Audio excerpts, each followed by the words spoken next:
Welcome back to the weekend wrap. No production, just my thoughts.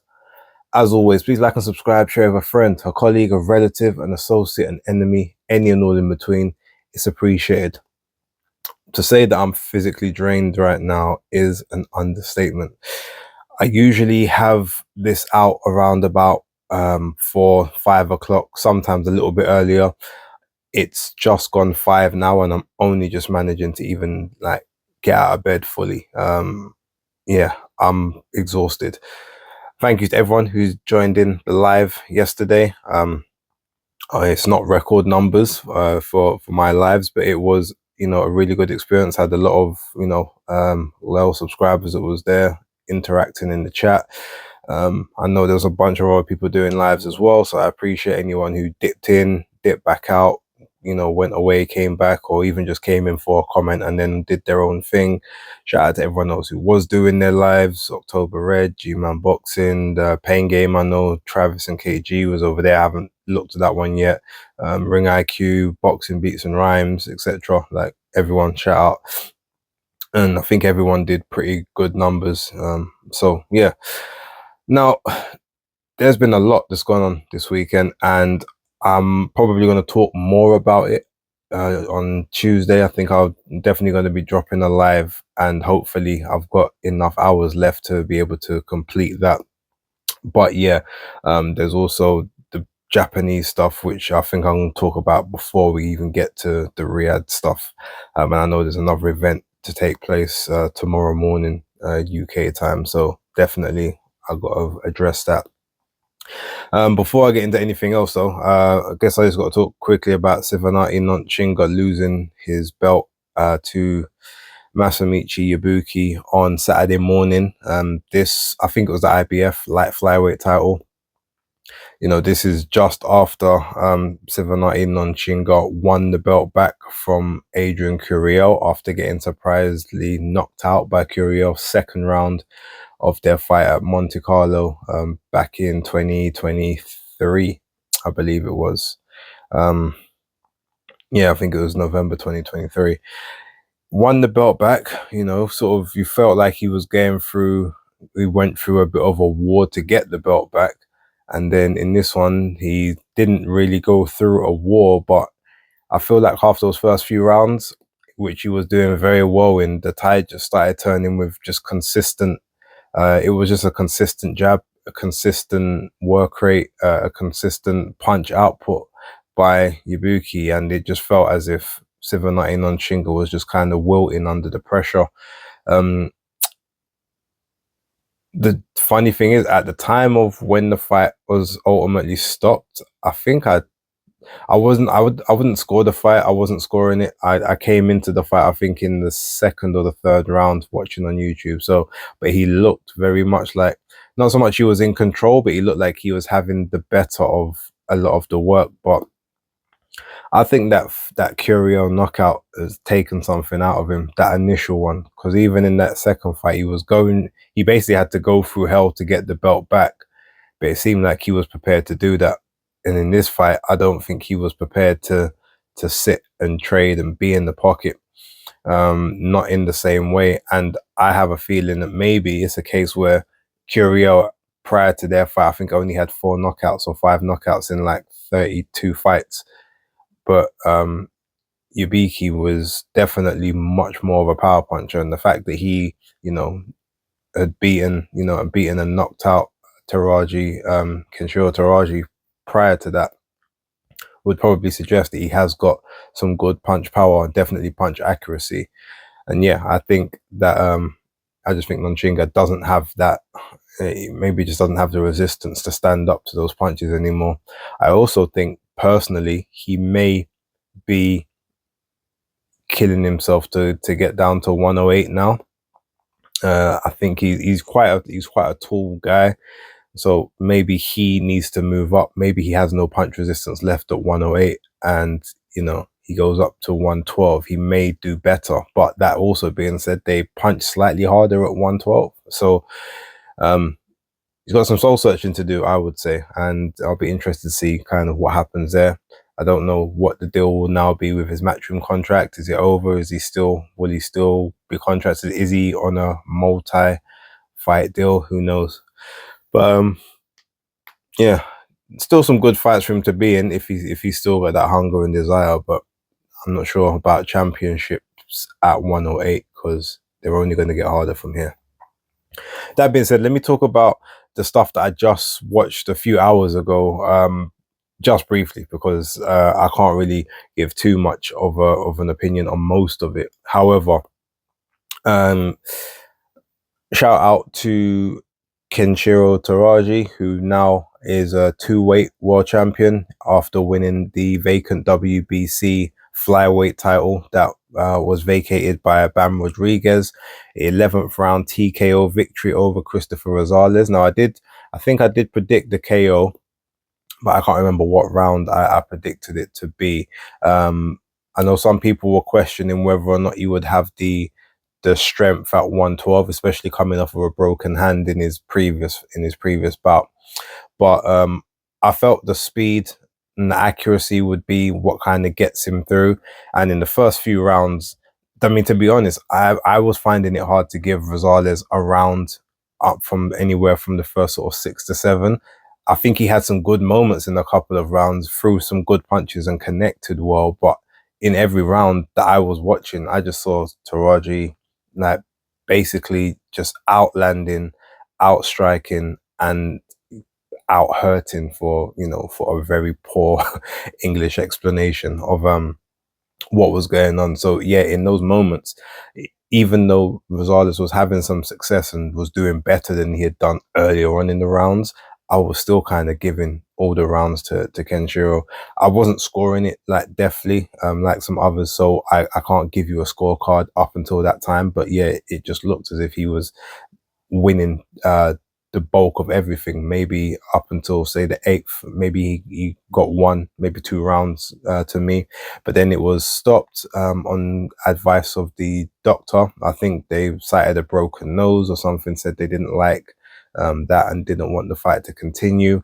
It wasn't the corner and it wasn't the fighter that asked for the bout to be stopped. It was the doctor, the ringside physician. So but Taraji was on his way to a dominance point situation at that point. So, it is what it is. In terms of Shokichi Iwata versus Jairo Noriega, I did predict that Shokichi would win that fight as well. I think I did say knockout. There was a couple others on that bout. But yeah, I don't think I was expecting him to do it as early as a 3rd round. So shout out to Iwata for the 3rd round KO. I thought it would be a lot later in the fight. But I thought he'd get the KO purely because Noriega just doesn't have punch power. And I felt like he would ultimately just he would walk through the lighter punches, or, not recklessly, but he would walk through them to get his work off.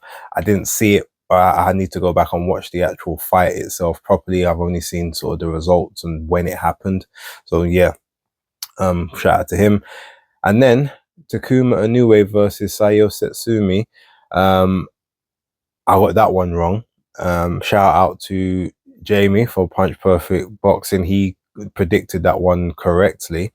I thought that Takuma would, basically use a lot more of his uses boxing skill, uses his experience up at the higher level, which Satsumi doesn't have as much of. I thought he would try and go around the target, attack from the outside, and in the first 4 to 5 6 rounds, no, the first 4 to 5 rounds, I felt he was winning the fight quite well. Yeah, he dropped around here or there, but he was boxing on the outside, doing quite well, judging the distance. And I felt like he was really sort of understanding the pace and the foothold. But from about maybe the 5th to the 6th round onwards, he just decided that he wants to sit in the pocket. And I didn't really understand that, because I know that he did that against Jerwin and Carhas, and basically managed to get a TKO victory in the 9th round, just by sitting in, smothering the work and working to the body and stuff. But with Takuma, like, he's not a big puncher like that. He maybe got some false security thinking that he could do that, and maybe, you know, his brother and maybe the dad has been showing him some techniques to turn over the punches a bit more, but he's just not a big puncher. So to be in there trying to basically power punch your way to success doesn't really, I don't feel like it works for him. At the moment, he's what, 20? He was 20-2 at the time with 5 KOs. That should tell you, box. Your bread and butter is boxing, moving, being smart, being economic. And while he was taking all of Satsumi's punches pretty well, like, there was no time where he really got badly hurt, and he was almost beckoning him on at times. No, keep coming, almost like he was trying to gas him out and wear him down. It just didn't seem, you know, after a while, it was like, okay, you're beckoning him on, and you may be actually landing the better shots in some of these moments, but he's landing more of them. And unfortunately, in that moment, all the judges are going to see is he's hit you with about 4 or 5 clean punches to your 1 clean punch or your 2 clean punches. And when there's not enough of a visible damage accruing from your 2 to his 5, he's going to get the round. And ultimately, that's basically what happened all the way through to where the tide ultimately turned in the what round was it? I think it was the 8th, where he ended up getting, I think it was the 8th for the, it might have been, it was either 8th or the 10th. You know, it was the 10th round. He got caught with a shot, kind of lost his footing, tripped up a bit, and then ended up falling into the ropes. And obviously the ropes held him up at that particular moment. Got back up, obviously was fine, defensively composed, but the referee jumps in and then gives him a count. He's visibly not happy about being counted. But at that point, it was a case of, yeah, any hopes that he had of winning this fight on points just kind of disappeared, because it was very, very close for the most part up until then. And yeah, when you then saw the scorecards, even though I think he did well in the 11th, he lost I think he lost the 12th to me.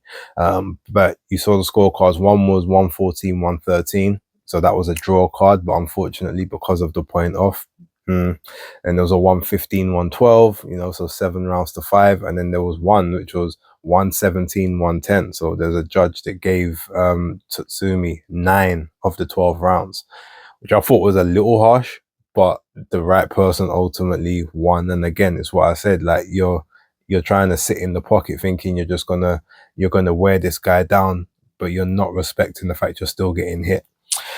So yeah, and that unfortunately was the fight that busted my accumulator, because the 3 fights that I've got on for the card taking place on Monday, the way I've got them structured, they're pure locks. There's no way that I would have lost any of those. So yeah, couple £100 not won this weekend, but it's fine.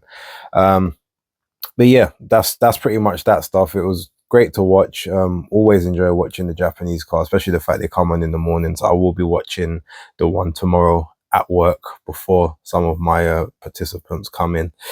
But yeah, look, that's enough of that stuff. Let's talk about what we're all here to see. So Riyadh season, the 4 Crown showdown, Artur Beterbiev versus Dimitri Bivol. Let's go through the card real quick. I'm going to ignore the 2 debutantes who got victories. Congratulations to them. Let's talk about Ben Whittaker and Liam Cameron. I think if you ask someone who the biggest loser of Riyadh season was last night, I think most people are going to say it was Ben Whittaker. In a bout where, you know, you're on the biggest stage, all eyes on you, potentially having this, you know, American debut towards the end of the year, a lot sort of is riding on you. And then the one thing that you're obviously known for, which is the Marmite style of the showboating and stuff, there was no showboating. There was no, you know, fancy footwork. Everything was very textbook, very, very, you know, same and similar, which is fine. It's, you know, that's what some people have said they want to see. But a lot of people have said, well, if you're on this card, you're on this card to kind of do what you've been doing. Didn't do that. I felt he was winning the first few rounds quite comfortably, but Cameron definitely was coming back into the fight. And in sort of, I think I gave Ben the first 3 rounds. But then the fourth round, I think, was a Liam Cameron round. And the third round, it was starting to close. The gap was starting to close a bit. Fifth round, Cameron was definitely in the ascendancy. And then now they're kind of fighting in the pocket rather than, you know, from range. And it just looks as if Cameron is starting to enjoy this fight a bit more than Ben did. That's not to say that I didn't think he was winning, but again, the tide was looking like it was turning. If you look at the narrative of the fight, that's what was happening. So no showboating. You're not being, he's not allowing you to stay in character, or you're not able to stay in character with him, which is obviously an indictment on you in terms of what the public are saying.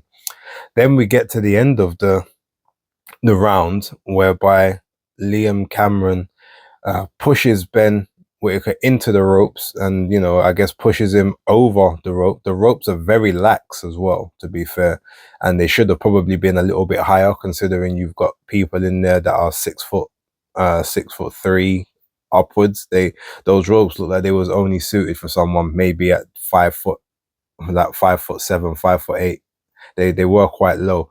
But yeah, that being said, he pushes him into the ropes. They both end up tumbling over. Both actually look like they fall on their heads to a degree. And then,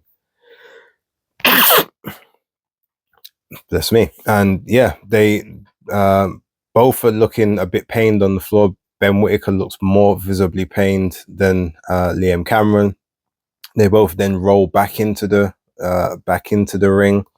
Again, Ben's got this very bad grimace on his face. Cameron's still looking a bit hurt, but he ends up springing up and getting up off, you know, to walk up. Ben gets put on a stool. Someone comes in. They take his boot and his sock off of his right foot. And you're just wondering, kind of, by the time, as soon as they've taken that off, you kind of know, well, it's not getting back on. This fight's over. And then you get the memes and you get people saying that he's quit, which technically, if we're going to go by the, you know, the fact that I don't want to say it because it's going to sound as if like I'm co-signing, but I think you've got to technically say that he did quit, from the aspect of, most people are going to say, unless you're rendered unconscious and or the referee has told you you will not continue this fight, if you've got a working leg, you can still fight. If if you break your hand, or they say you've still got another one, it's smart to then say, pull yourself out and say, well, I can't continue. But if you can't continue of your own volition, then technically I guess you quit. And I guess that's what the people are going to be saying. Now, he was then wheelchaired out. So I don't know. Till this point, we've not seen any X-rays. We've not heard any conversations about what's gone on. There was an image apparently that he punched a wall outside, outside of the arena, a BOXXER wall, and left a big hole in it. Don't know if he punched it standing up. Don't know if he was sitting down at the time when he punched it. But yeah, it's like, again, unless the referee has literally told you, I'm not allowing you to continue, or the doctor tells the referee to stop the fight, people are going to say, if you have the ability to stand up, if you have the ability to carry on even in an injured state, and you don't, you quit, or you've quit, you forfeit the bout, you forfeited the right to the fight itself.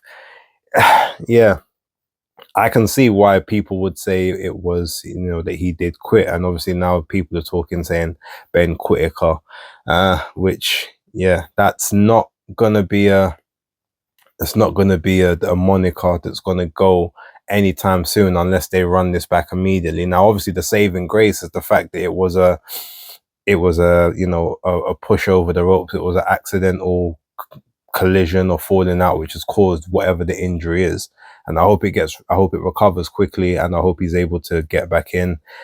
And they have to run it back, because if you don't take the immediate rematch, then all the quit accusations are going to be founded, because they're going to say, well, no, you know, because if you didn't quit, then you would have want to run it back and right the wrongs, and you're not doing that. So yeah, it's a shame. I mean, on one hand, I almost want it to be a severe injury so that he can get a bit of reprieve from the accusations and the taunts.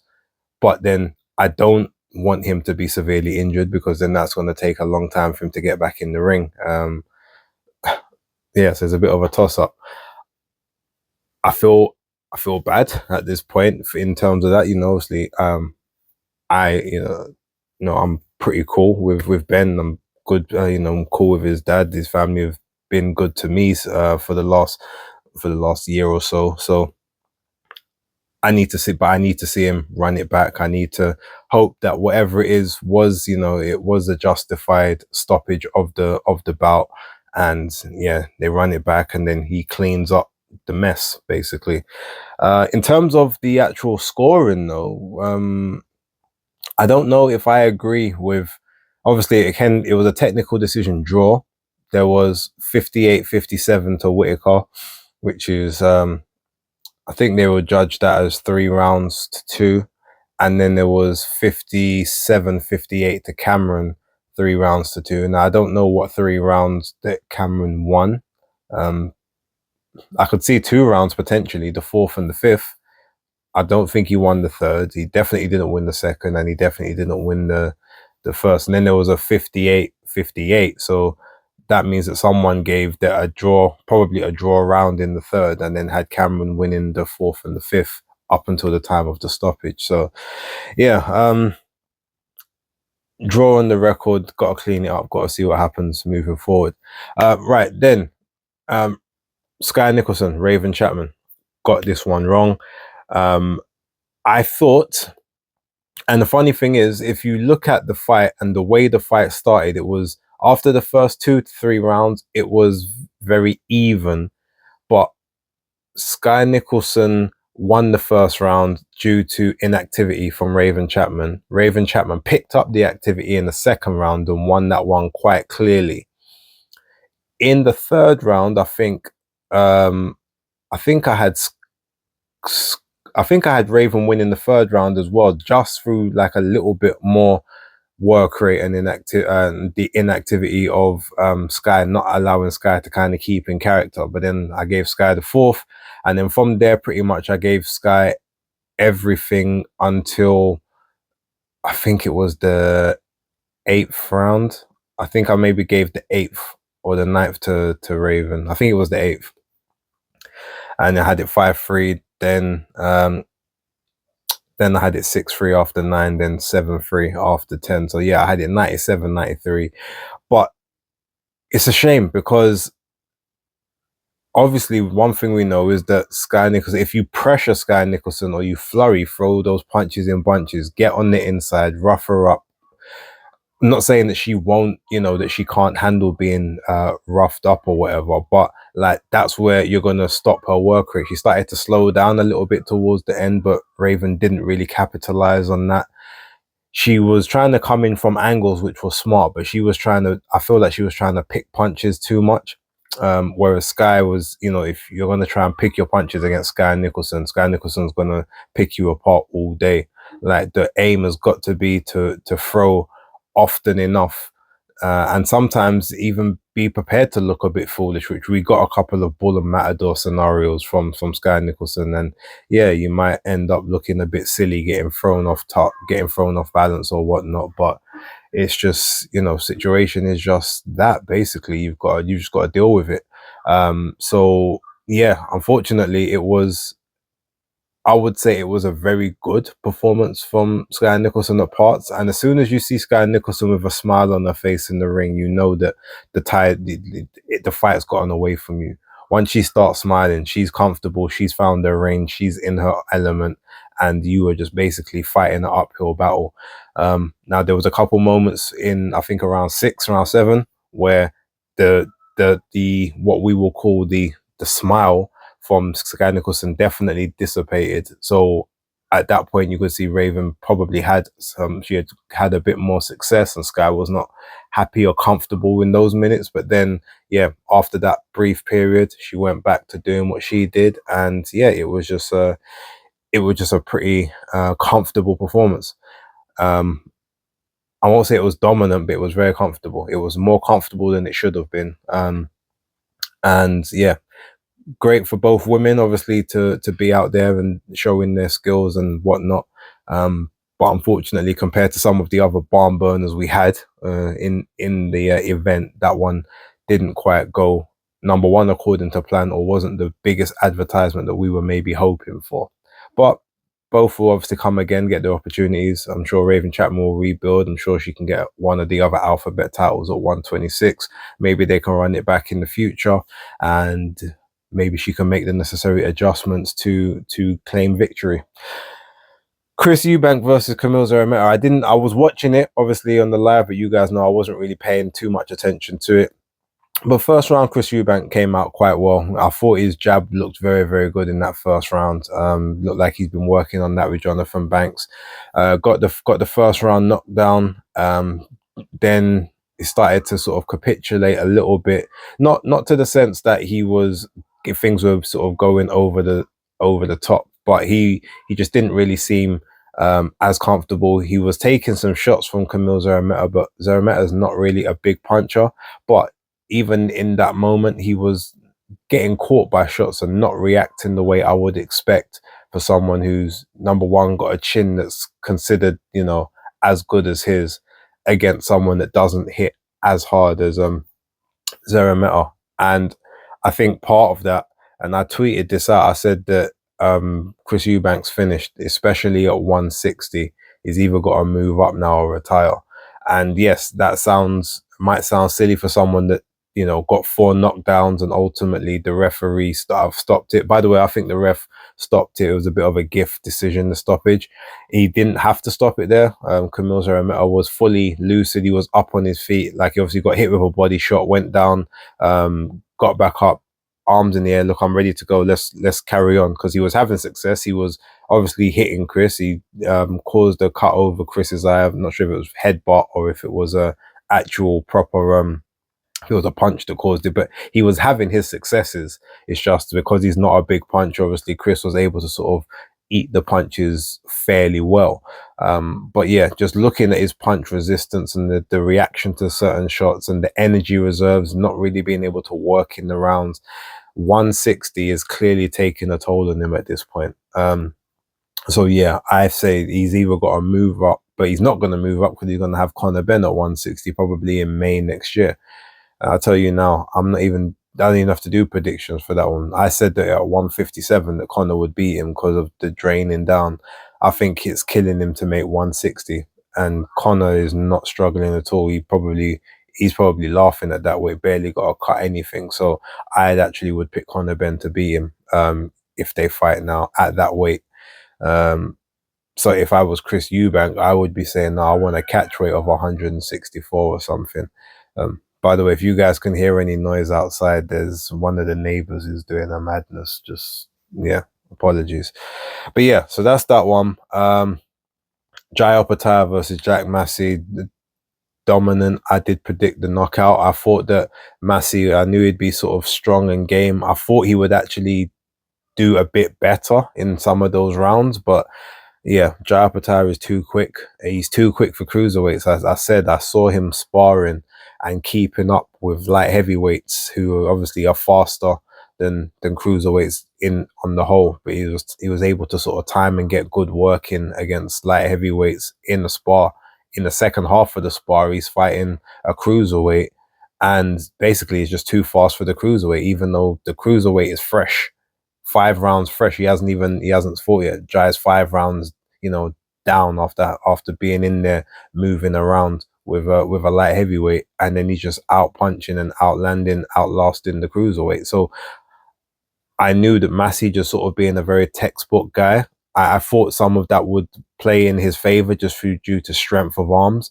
But yeah, he offered almost no resistance. The only resistance he offered was his chin, and the fact that he didn't go down, but he was busted up, nose was busted up, face was just getting redder and redder. And then in the 6th round, Joe Gallagher just does the right thing, does the honourable thing, just throws in the towel. Massey didn't even realise the towel had come in initially, and he was obviously a little bit upset by that, but the writing was on the wall. It was the right thing. He was just taking a beating. He was going to continue to take a beating. Eventually, that punch resistance was going to wilt. He wouldn't have lasted 12 rounds anyway. Either the ref would have waved it off, or he would have hit the canvas sooner or later.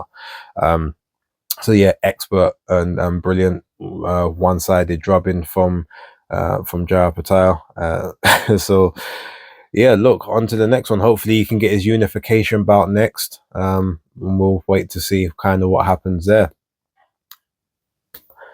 Fabio Wardley versus Fraser Clark. Now, I said to you guys, Fabio was going to win this fight via knockout. He was going to get the job done. Did I think it was going to happen in the first round? No. That is, I mean, if we're talking about obviously like losers on the card in terms of perception, I think Fraser definitely has the second, comes in second place. To be on such a big stage and then sort of get knocked out in round 1, that's not something that's gonna sit well. It's not obviously gonna last very well in the minds of the people. Look, I think most people will know what my opinion of Fraser was, just from a boxing point of view, from last year and the year before, and where I felt his ceiling was. So I don't really need to go over that now.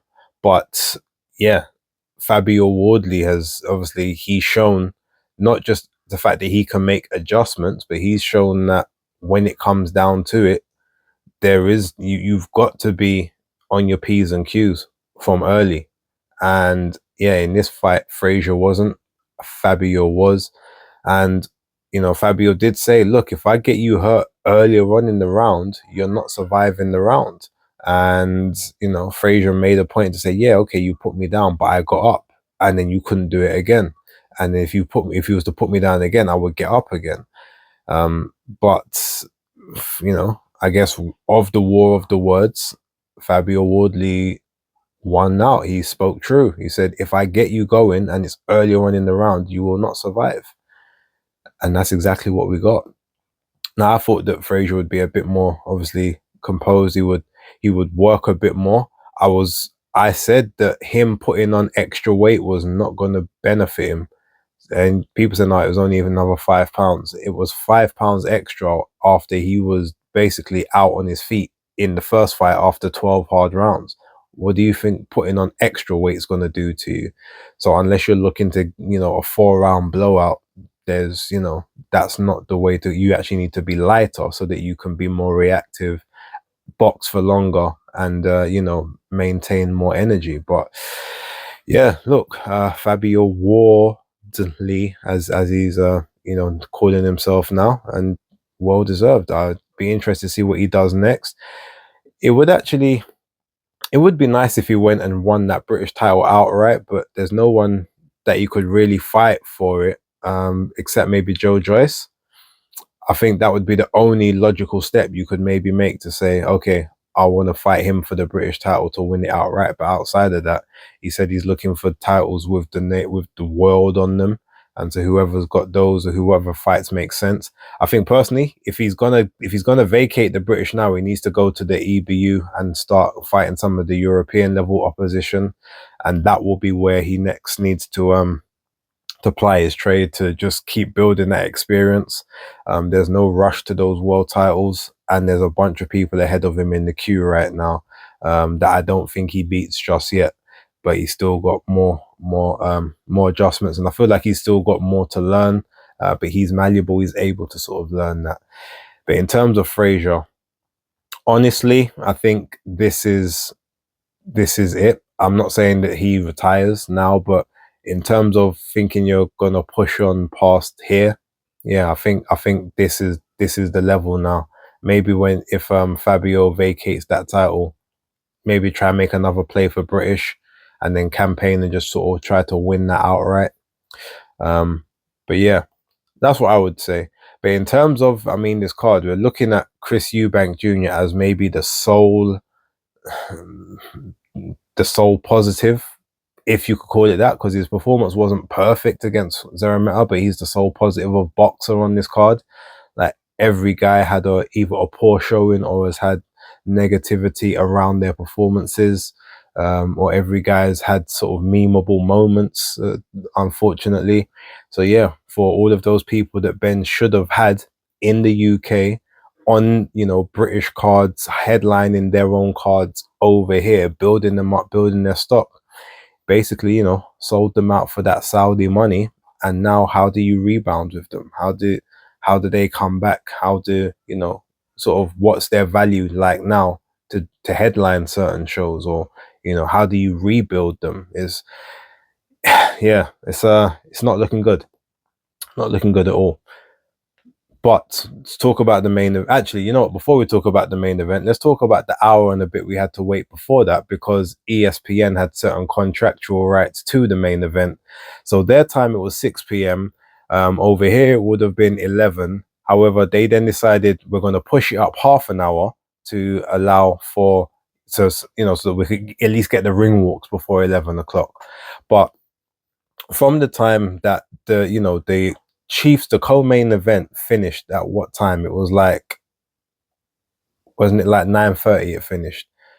There should have been an audible called from then. All right, bring everything forward, bring the performance forward, half an hour, 45 minutes. You know, I could understand us having to wait till maybe 10:15 for the performances to go on. But when the pacing of the rest of the show was so perfect, they fumbled it in that last part. And it's all because of flipping American broadcasting. And don't get me wrong, I like America. I go there often. But there's no way that they should have been able to dictate what time those contracts start. If anything, it should have been, look, the Zone's got the global feed. You either tap into the feed earlier, recording an audible, or you lose the rights.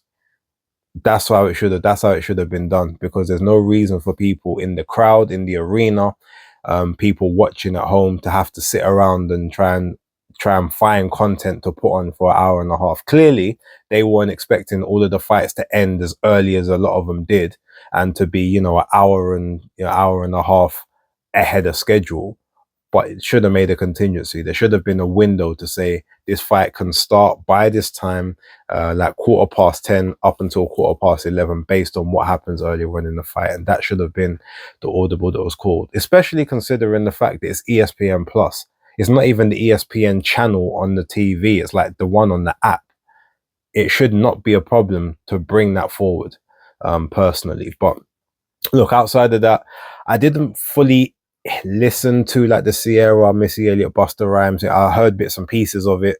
Obviously, I was doing talking, and like I had to have it down low, so I wasn't trying to, you know, get any copyright strikes. But from all of the events that took place, it definitely looked like the best performance that I've seen at a Riyadh season. And I put out on Twitter X, look, of all of the unwanted musical acts that we've seen on these, this one does look like it. This one slaps, or it looks like it slaps the most out of all of them.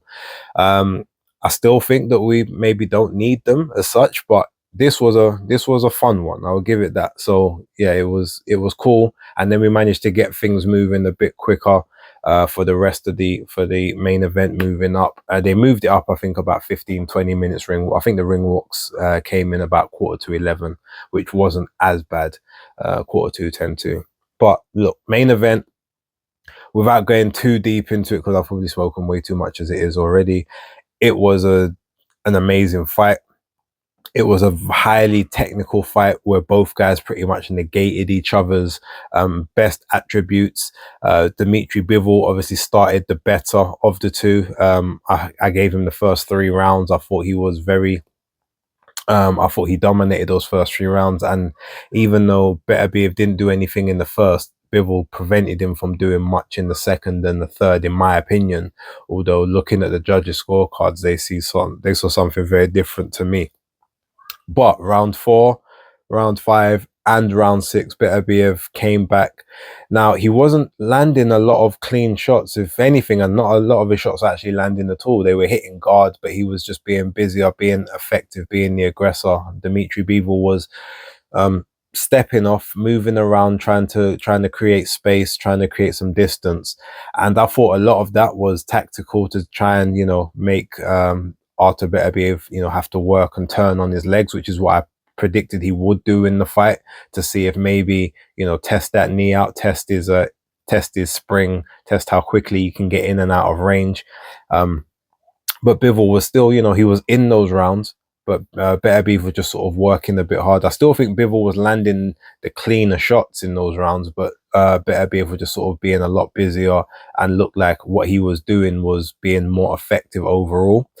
7th round was a very interesting one though, because in the 7th round, Dmitry Bivol was pretty much winning that quite well. Stayed in range, stayed in the pocket, wasn't really moving as much. He was just in and out of range, just enough that Beterbiev wasn't able to really kind of get to get to that target as cleanly as he wanted to. And then bang, about a minute, with about just under a minute to go, no, just over a minute, sorry, Dmitry Bivol catches Beterbiev with a clean 1-2, which, you know, backs Beterbiev off a little bit, goes in, catches him with another 2 punches, while Beterbiev is also managing to counter and block a couple others. But then Dmitry Bivol got greedy, which is something he didn't do with Canelo, but he got greedy in this moment, thinking, oh, I've got him hurt, let me maybe not go in for the kill, but let me add a little more damage to him. And then in that moment ends up getting caught with a right hand counter and the left hand, which comes over the side as well, which then, you know, stuns him and knocks him back a bit. And for the whole rest of the round, he's basically having to recover and retreat, and he's getting, you know, a lot of shots again. He's catching a lot of shots on the gloves, but he's now being pushed around the ring and backed off. So even though he did about a minute 45 to a minute 55 of really good work in that round, he then ended up losing the round by, you know, I think it was about 45 punches unanswered in that moment. We managed to throw maybe 2 in that whole period. And yeah, just ended up losing the round just by getting greedy. But in the 8th round, I had him coming back in the 8th, doing very well in the 8th round to, you know, to shake off that, and he probably felt to himself, I've got to get that back to make sure that they don't run away with the scorecards. Round 9, I also gave him the 9th round. I thought that was his best round of the fight personally, outside of the first. And I scored the 10th round to him as well. I know a bunch of other people scored the 10th to Beterbiev, but I scored it to Bivol. So on my scorecard, I had it 4 rounds to 6 to Dmitry Bivol after 10, and said that, you know, Beterbiev's got to win the next 2 to get a draw for me. He won the 11th very, very comfortably, very conclusively. And the 12th was a swing round for some people, but I thought he won the 12th quite well as well. And surprising, not one judge gave the 12th to Dmitry Bivol. But then again, because I thought Beterbiev won it, I don't really have an issue with that. So my scorecard was 114-114. So when I saw, you know, there was a 114-114 card, okay, cool.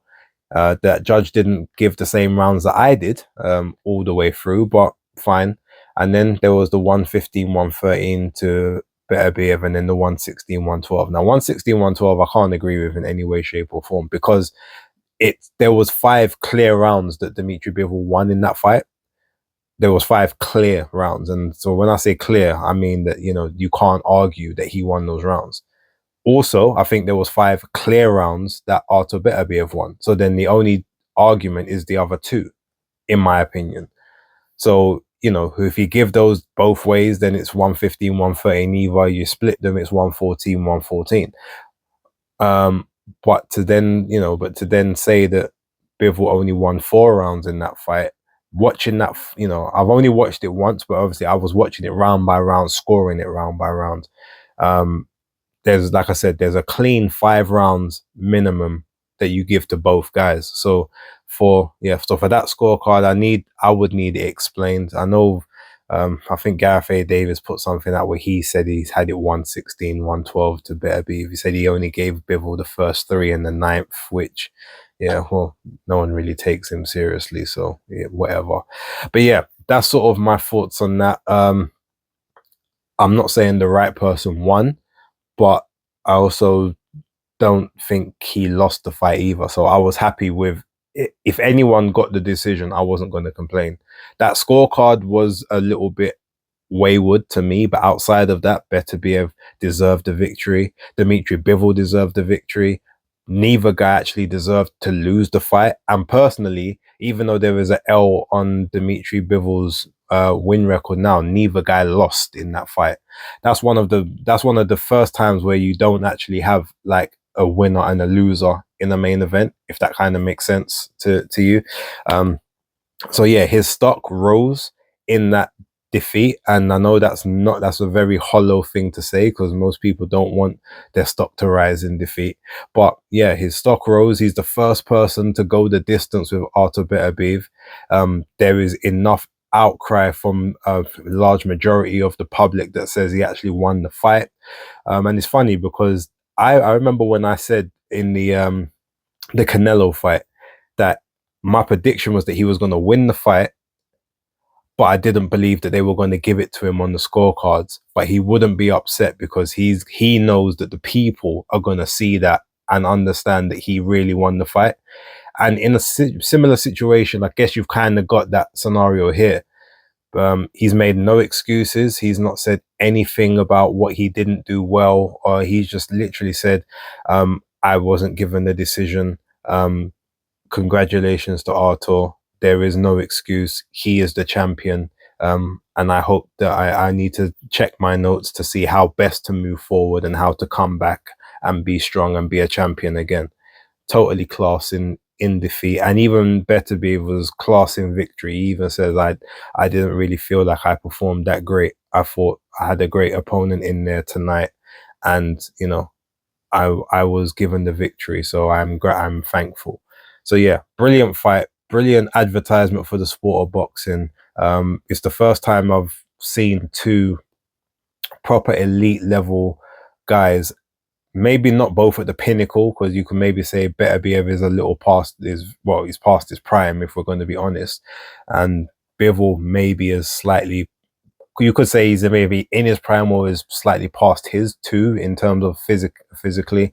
But it's the first time I've seen two high level guys put on a fight that is so negated of their attributes yet so compelling and, you know, intriguing. You know, a fight that, you know, even though they cancelled each other out for the most part, the fight was not boring or lacking of any drama at any point. So big credit to both guys there. But look, I'm going to leave it there. I've probably been chatting way too much. I apologize to everyone. Sometimes you talk and you get through this. Don't forget, I think later on tonight, Fight Talk Live, the channel, myself, October Red, Danny Glover, Maestro, we will be talking, and it's October Red is hosting this weekend, so it's going to be pure carnage, I'm sure.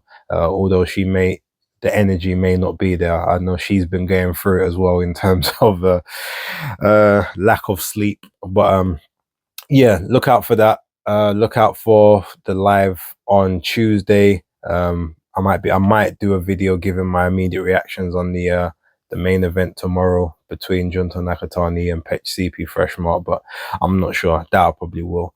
But yeah, with that being said, look, I'm gonna leave it there. Thank you for watching. Don't forget to like, subscribe, and share, and I'll catch you on the next one. But until then, peace.